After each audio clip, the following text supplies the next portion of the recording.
如果你的朋友背叛了你，在你即将离世之前，你会选择原谅他，还是让他继续背负着愧疚活在这世上？波杰克因为害怕和赫比独处，所以他带上了自己的传记枪手戴安，他希望戴安可以给他起到缓冲的作用。戴安表示自己是应该在波杰克的老友去世前去记录他的故事，不过老马似乎害怕戴安再次丢下他。 And you're a memoirist. I should meet your old best friend before he dies of cancer. Fine, I guess. Just don't abandon me.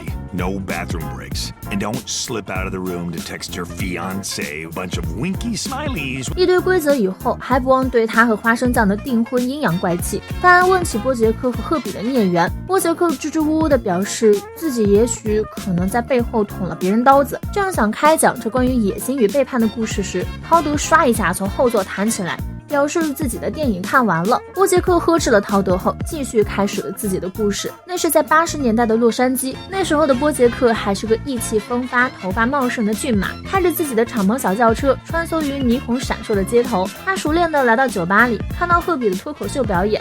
此时的赫比已经有些风头了，以至于 ABC 电视台的领导都来看他的表演，准备签约赫比。这个小鹿在夏洛特是赫比的女朋友，端着酒瓶的他告诉波杰克他迟到了，还让波杰克来一瓶。不过那时的小马滴酒不沾，不像现在嗜酒如命，委婉拒绝了夏洛特的好意。夏洛特邀请波杰克和他们一起去看《重返未来》，看样子他们三人的友谊非常不错。波杰克感叹着50年代的不同，然后转头点了一杯肥宅快乐水。波杰克表示他们的约会不用带上自己这50瓦电灯泡，不过夏洛特却不觉得波杰克是电灯泡。赫比的脱口秀结束了，走下台的他亲了亲自己的女朋友。波杰克激动地表示赫比很棒，说出了很多自己不敢说的段子。一阵寒暄后，轮到波杰克上场，几个段子就把气氛烘托到了高潮，大家都笑得很开心，除了那对夫妻。看来老马的嘴从这时就有了些许对王的苗头。因为生活的拮据，波杰克和赫比还会兼职调酒。赫比让波杰克来一口，但为了下午的试镜，波杰克拒绝了。两人就推销公司的故弄玄虚手法一阵吐槽后，波杰克难过地表示自己一直想出演一代骄马，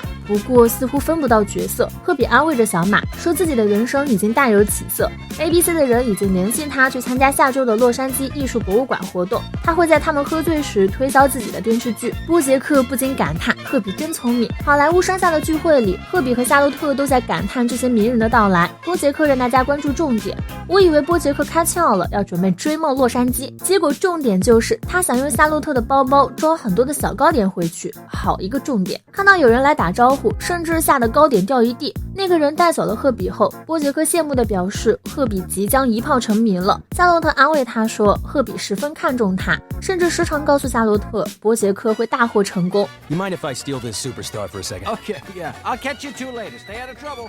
Well, there he goes. Herb's about to hit the big time, and I'm just gonna be a small fry doing tiny commercials and eating. 但他们不担心波杰克会不会成名，因为赫比成名是绝对会带着自己好友一起成名的。他们只是担心波杰克成名后会不会变。不过那时的波杰克完全不明白这句话的意思。夏洛特决定介绍得更详细些，拉着波杰克来到河边。Oh, Well, make up your mind, lady. look over there. See those tar pits?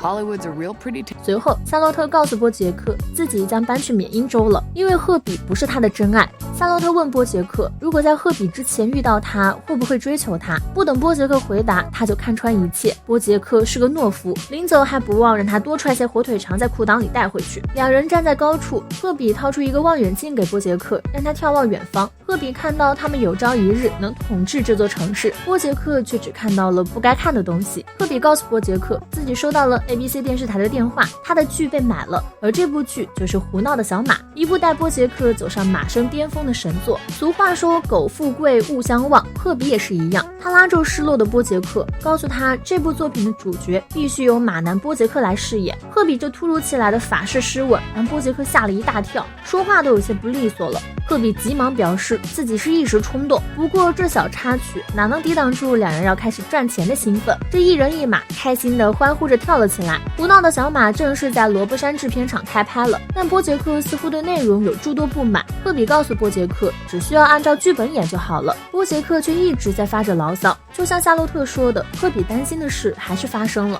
成名后的波杰克脾气大不如前，甚至能说出我会为了粉丝来出演这无聊的剧，而不是赫比。结束拍摄的波杰克回到房间里，接到了卡洛琳公主的电话。那时的卡洛琳还只是个助理。波杰克的经纪人告诉他一个天大的好消息，他最爱的电影《一代骄马》开拍了，而主角也会从他和瓦尔基尔莫里选。波杰克开心的不得了。自胡闹的小马开播以来，波杰克就获得了巨大的名气，甚至早在这个时候，他就已经拥有了那座别墅。小马躺在客厅的豆袋上享受着人生，电视上就播放起了新闻，赫比因为公然猥亵而被捕。那时的思想并不开放，大家对于同性恋更是嗤之以鼻，一时抗议之声从四面八方涌来。赫比找到波杰克，告诉他自己是个同性恋。几年的拍摄让两人的关系变得疏远，但波杰克知道赫比是个好人，人们开始对赫比进行围捕，这样下去赫比终将失去这份工作。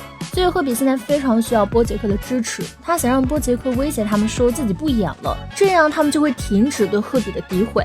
Threaten to walk, they'll listen to you. Herb, you picked the worst possible time to... Hey, you know I wouldn't ask if I didn't need it. Come on, Bojack.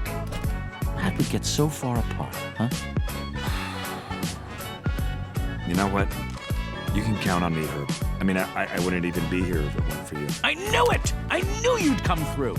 And when... 投资人打断了正在片场对戏的两人，赫比一看就知道这次事情肯定很严重。投资人告诉波杰克，他们将会解雇赫比。波杰克准备替自己的朋友出面，却没曾想这投资人都是老狐狸了，自然早就猜到了波杰克的想法。他用波杰克的未来去威胁他，如果还要执意帮助赫比，那只能失去出演一代骄马主角的机会。面对朋友和自己的未来，波杰克陷入了两难的境地。他深知自己能获得现在的荣耀都是靠的赫比，但现在如果帮助了赫比，那自己的未来也全毁了。没有人能在这样的局面下选择继续上演兄弟情深的戏码，包括波杰克。波杰克的沉默让投资方知道了他的选择，表示赫比如果是波杰克的朋友的话，也能理解波杰克的选择。或许从这一刻开始，波杰克就已经不再是以前那个他了。波杰克依旧像以前那样出演着胡闹的小马，但不同的是，他的身后不再有赫比这样的朋友了。时间回到现在，波杰克和戴安还有陶德来到马里布。戴安问他，那最后一代骄马如何了呢？波杰克表示，电影公司变卦了，最后自己也没能演上主角。陶德看到赫比的豪宅惊叹不已，吐槽着被波杰克抛弃后，赫比过得依旧不错。波杰克一听，掏出喷水枪就往陶德脸上一阵滋，然后交给了陶德调转车头的任务，忐忑地按响了赫比的门铃。开门的赫比显然已经苍老了很多，因为癌症连头发都剃得精光。但赫比依旧打趣着波杰克，不过赫比注意到了一旁的戴安，询问他怎么会上了波杰克的贼船，可能是因为脱口秀的基因依旧还流淌在赫比的血液里。他开着玩笑邀请了两人进去，但尬笑着的波杰克却觉得难过。果然，这尴尬的氛围让戴安觉得如坐针毡，马上想要尿遁，却被波杰克给死死摁住。戴安决定打破僵局，指着波杰克同款榨汁机，准备活跃气氛，而这似乎起了作用。两人熟练地激起了对方抛来的梗。餐后的聊天，波杰克和戴安了解到，自那件事以后，赫比也曾消沉过，不过走出低谷的他做起了慈善。话题还聊到了夏洛特，赫比一直和他有着联系，他过得也很不错。不一会儿，赫比感到有些累了，需要去休息。他告诉波杰克，很高兴能再见到他。而门外的陶德好不容易一脚完成科目3，结果上来了两个美女劫匪，要求陶德开车摆脱正在追他们的条子。不过陶德花言巧语后，两人决定敞开心扉，于是三人躺在赫比门前的草地上畅聊起了人生。结果这一切都是假象，陶德刚决定放下戒心，就吃了一个大逼兜晕了过去，连钱包也被姐妹花偷走了。波杰克和戴安刚走出门就觉得不对，因为他真正想说的话还没说出口，无论是对赫比或是对戴安。波杰克来到赫比的卧室里，看着虚弱的赫比，波杰克有些不好意思的开口道歉，却遭到了赫比的拒绝，这让波杰克有些尴尬。波杰克试图告诉赫比，自己想要两人都过得好一点，他已经尽力了，但是赫比并不买账，因为20年来，波杰克从不愿意给他打一通电话。I'm not gonna feel better, and I'm not gonna be your prop, so you can feel better. You have to believe me. I did everything I could. Yeah? Then why didn't you call me? Huh? 20 years you didn't call me. But look, I wanted to, but I didn't think... You know what it was like for me? I had nobody. Everybody left. I knew all those showbiz phonies would turn on me, sure. But you? It's not my fault you got fired. I don't care about the job! I did fine. I had a good life. But what I needed then was a friend.